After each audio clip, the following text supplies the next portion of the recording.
Olá, queridas irmãs, queridos irmãos. O programa O Espírito da Letra está começando com mais um capítulo do livro Nosso Lar. Nós estamos no programa analisando esta obra de André Luiz, que é tão rica, tão importante, tão bela, porque graças a esta análise nós vamos descobrindo coisas, vamos aprendendo as leis do Espírito que estão escritas na letra do texto.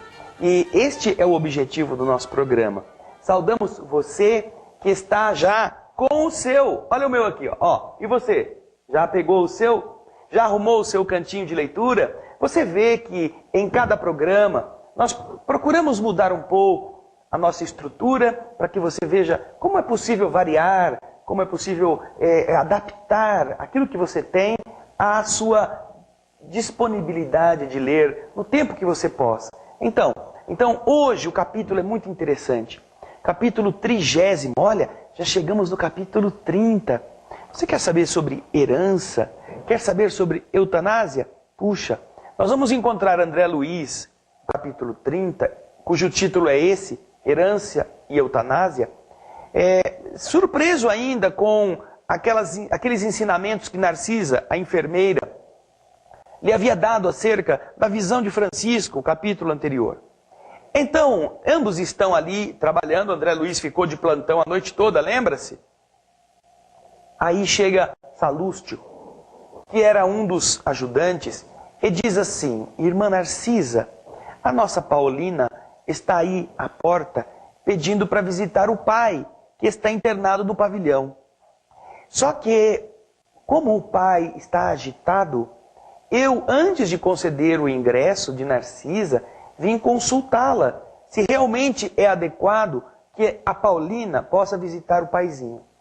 Aí então, a enfermeira Narcisa, com gestos muito carinhosos, diz a Salústio: veja, Salústio, ela tem autorização da ministra para visitar o pai. Ela é uma mulher muito dedicada e está buscando ajudar a família a se recompor, a fazer as pazes.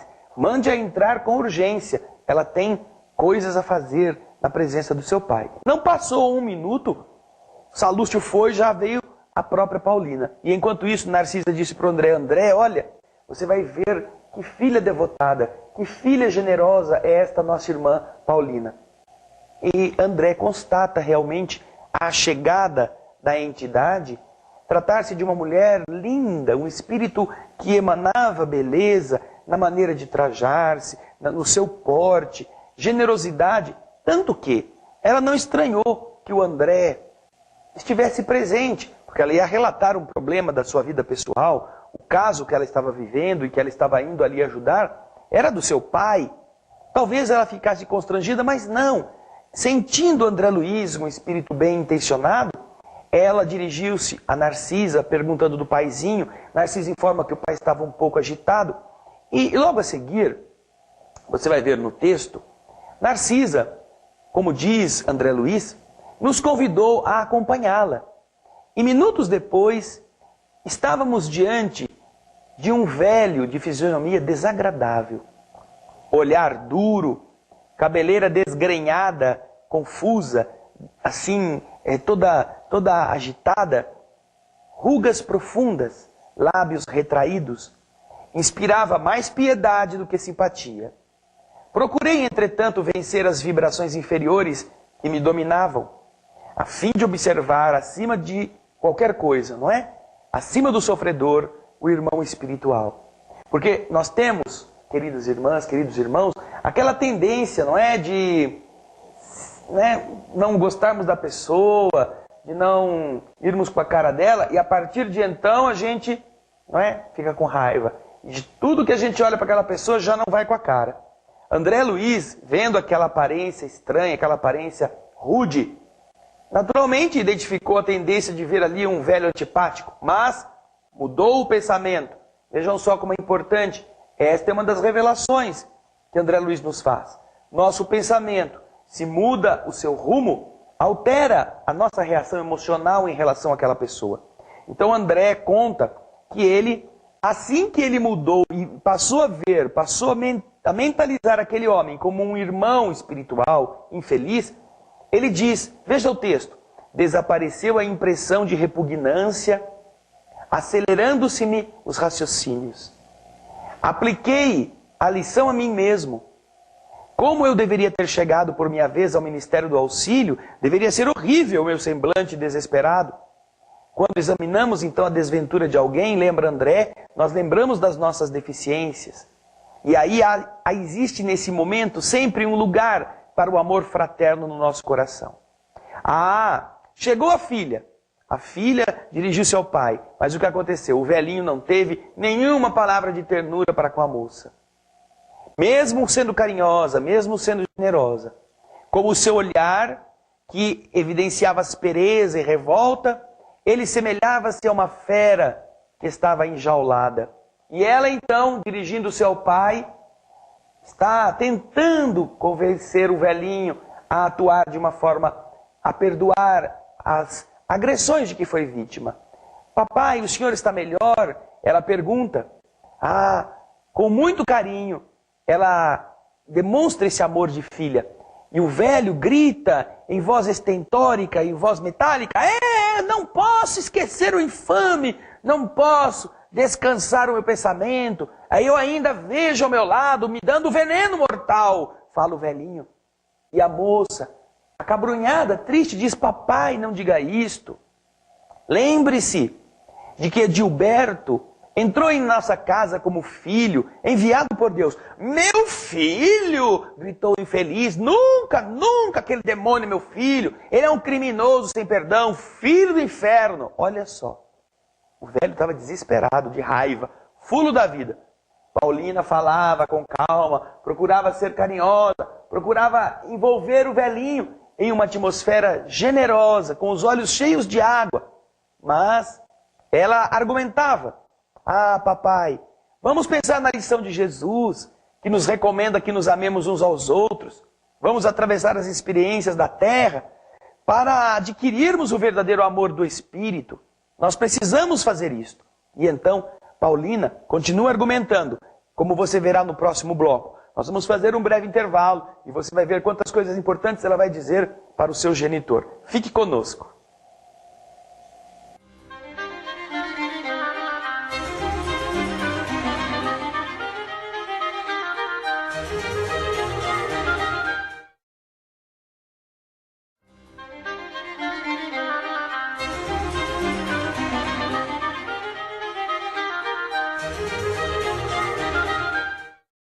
Estamos voltando com o programa O Espírito da Letra, analisando a obra de André Luiz. Hoje o capítulo é o capítulo 30, Herança e Eutanásia.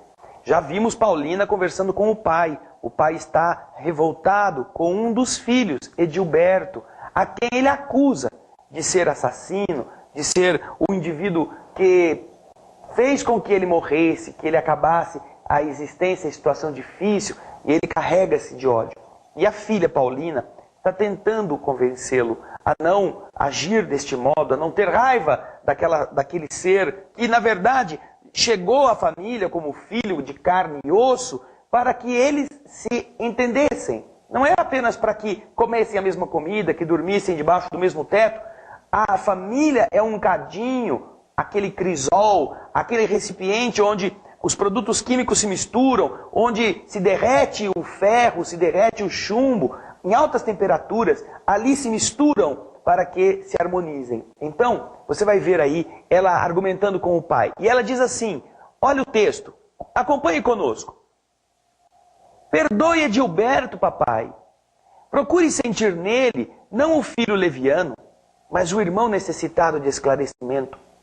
Eu estive em nossa casa ainda hoje, lá observando extremas perturbações. Daqui deste leito, olha gente, vamos fazer uma pausa aqui. O velhinho estava desencarnado, estava na cidade nosso lar, estava sendo amparado em uma das câmaras de retificação. E olha, ela diz, daqui deste leito, papai, você envia, você envolve todos os nossos em fluidos de amargura, de incompreensão. E eles, lá na terra, fazem a mesma coisa com o Senhor. O pensamento, em vibrações muito sutis, chega até o alvo, por mais distante que esteja. A troca de ódio e desentendimento causa ruína e sofrimento nas almas. Mamãe, veja só o que aconteceu com ela. Mamãe recolheu-se faz alguns dias ao hospício, ralada de angústias. Amália e Cacilda entraram em luta judicial contra Edelberto e Agenor, seus dois irmãos, em virtude dos grandes patrimônios materiais que o Senhor juntou nas esferas da carne. Um quadro terrível, cujas sombras poderiam diminuir se a sua mente vigorosa, papai, não estivesse mergulhada nos propósitos de vingança. Aqui nós o vemos em estado grave. Na terra, mamãe louca e os outros irmãos, os outros filhos perturbados, odiando-se entre si. Em meio de tantas mentes desequilibradas, diz Paulina, uma fortuna de 1.500.000 cruzeiros na época. Não é? Cruzeiros daquela época. Vamos pensar em reais hoje. Uma fortuna de 1.500.000 reais. E o que vale isso? Pergunta Paulina. O que vale isso tudo, papai? Esse 1 milhão, 2 milhões, 5 milhões, você que está em casa, que às vezes conhece situações parecidas com esta. O que vale tanto dinheiro quando existe tanto ódio? E então, se não há um átomo de felicidade para ninguém, do que vale essa dinheirama toda? Aí o velhinho, não é, tocado na questão do patrimônio, achando que ele fez muita coisa, ele diz, tentando argumentar, mas eu leguei um enorme patrimônio à minha família, desejando que todos ficassem bem de vida. É, o bem-estar de todos, não é? Mas Paulina não deixou o velhinho terminar, não. E aí começa a explicar essas coisas importantes. Olha, nem sempre sabemos interpretar aquilo que seja benefício no capítulo da riqueza transitória. Se o Senhor assegurasse o futuro dos nossos, lhes garantindo a tranquilidade moral e o trabalho honesto, seu esforço seria de valiosa previdência. Mas, às vezes, papai, costumamos juntar o dinheiro por espírito de vaidade e de ambição. Queremos viver acima dos outros. Não nos lembramos disso, senão nas expressões externas da vida. São raros aqueles que se preocupam em ajuntar conhecimentos nobres, qualidades de tolerância, luzes de humildade, bênçãos de compreensão. Impomos aos outros os nossos caprichos. Afastamo-nos dos serviços do Pai. Esquecemos a lapidação do nosso espírito. Ninguém nasce no planeta, Pai, simplesmente para acumular moedas nos cofres ou valores nos bancos. É natural, diz Paulina, não é? É natural que às vezes a gente precise juntar um pouco, ter uma previdência, pensando no amanhã. É natural isto. Agora, e é também importante lembrarmos que nós somos mordomos e que devemos contribuir de maneira responsável. Que nós saibamos administrar com sabedoria. Agora, ninguém será mordomo do Pai com avareza e propósitos de dominação. Esse gênero de vida, Pai, arruinou nossa casa. Em vão, no outro tempo, eu tentei levar um socorro espiritual ao ambiente doméstico. Enquanto o senhor e a mamãe se sacrificavam para aumentar os ganhos, Amália e Cacilda esqueceram o serviço útil. E como preguiçosas da banalidade social, encontraram outros. Olha como é fácil encontrar gente que quer tirar uma boquinha, não é? Que quer aproveitar o golpezinho do baú. Encontraram outros. Quem? Outros ociosos. Que as desposaram, que se casaram com elas, justamente com o objetivo das vantagens financeiras. Em contrapartida, Agenor repudiou o estudo sério, entregando-se às más companhias. Edelberto conquistou o título de médico, mas esqueceu-se por completo da medicina e só a exerceu de longe em longe, como o trabalhador que visita o serviço por curiosidade. Todos os seus filhos arruinaram belas possibilidades espirituais, distraídos pelo dinheiro fácil e apegados à ideia da herança. E quando a coisa doeu na consciência do velho, o que ele voltou a fazer? Maldito Edelberto, maldito, filho criminoso, ingrato, me matou sem piedade. Quando ainda eu precisava regularizar minhas disposições testamentárias, malvado, malvado, continuava gritando o homem. difícil de entrar na cachola de uma pessoa, não é? A filha então diz a ele: cale-se, papai. Tenha compaixão do seu filho, perdoe, esqueça. Mas ele continua a praguejar, a praguejar. Então, Narciso olhou para ela e disse: olha, espera um pouquinho, não adianta nada. Ele está perturbado. Não adianta, Paulina. Vamos pedir a Salúcio que socorra o doente. E é isso que nós vamos falar a você agora. Espera um pouquinho, não vai embora. Daqui a pouco a gente volta para terminar este capítulo 30, Herança e Eutanásia. Fique conosco.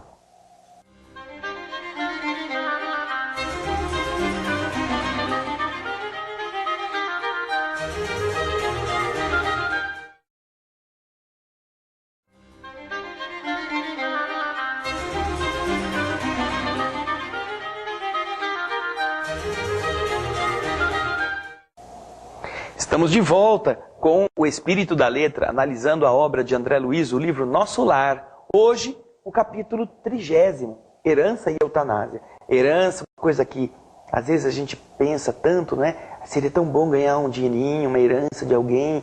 Ai, meu Deus do céu, por que eu não tenho essa sorte? Ou então as pessoas dizem assim: ai, não, eu vou juntar bastante para deixar uma boa herança para os meus filhos. Depois que a Paulina saiu da presença do pai, se despediu agradecida, Narcisa disse bondosa, falando da herança: os casos de herança, em geral, são extremamente complicados. Com raras exceções, acarretam enorme peso a legadores e legatários, aos que fazem a herança e aos que recebem.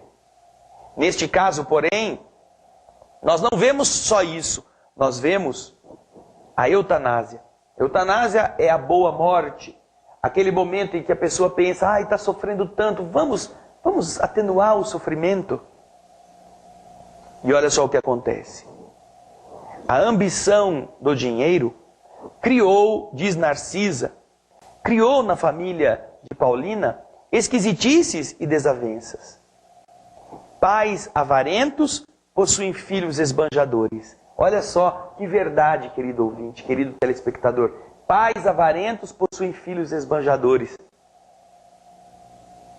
Fui à casa de nossa amiga quando o irmão Edelberto, médico de aparência distinta, empregou no pai, quase moribundo, a chamada morte suave. Esforçamo-nos por evitá-lo, mas foi tudo em vão. O pobre rapaz desejava, de fato, apressar a morte por questões de ordem financeira. E aí temos agora a imprevidência e o resultado, o ódio e a moléstia. E como um gesto expressivo, Narcisa terminou: Deus criou seres e céus, mas nós costumamos transformarmos-nos em espíritos diabólicos, criando nossos infernos individuais. Já imaginaram que tristeza? Um filho, vendo o pai moribundo, com a desculpa de ter compaixão, acelera a morte, na verdade, com a intenção de logo entrar na posse da dinheirama do velho. Como as pessoas às vezes se dirigem a estas almas no fim da vida, né? Velho, morre logo, velho. Está aí tomando o nosso tempo, nos desgastando, temos que gastar dinheiro com médico, hospital. Ah, morre logo. Deixa logo para nós as coisas.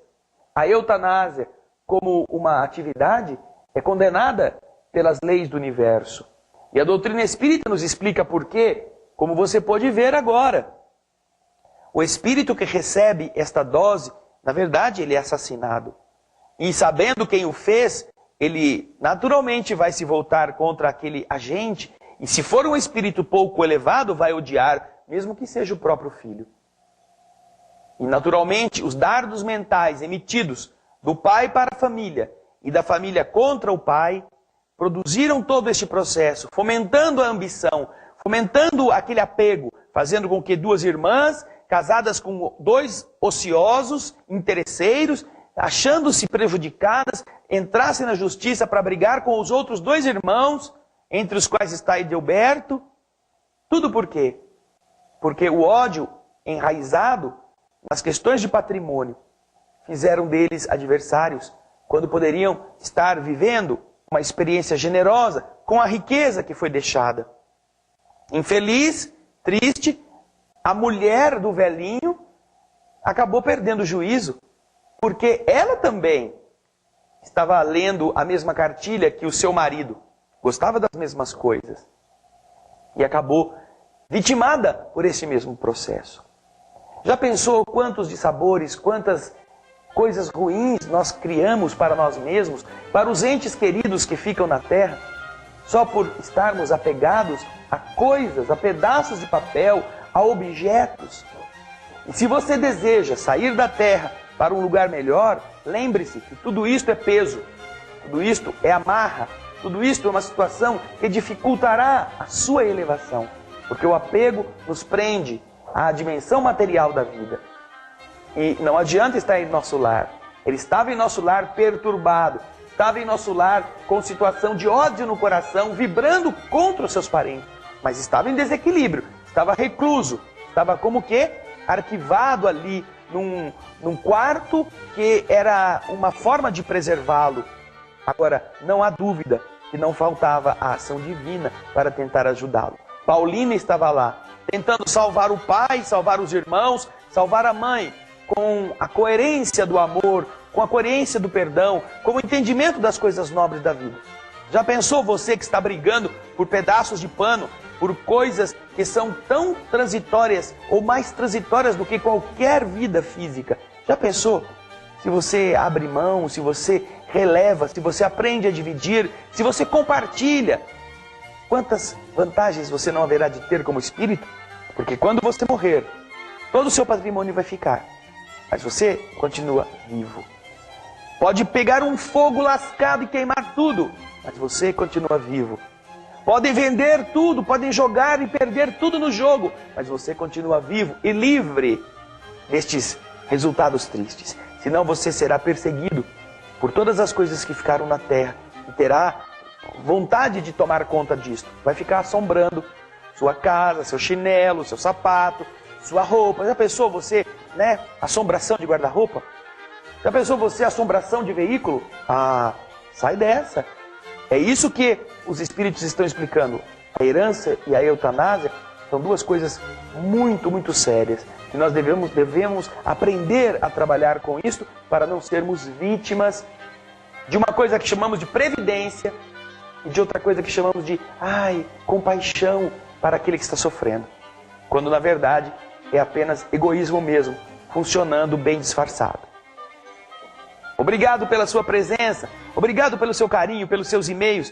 Assista os outros capítulos. Na próxima semana, contamos com você para mais um capítulo do livro Nosso Lar. Muito obrigado e muita paz.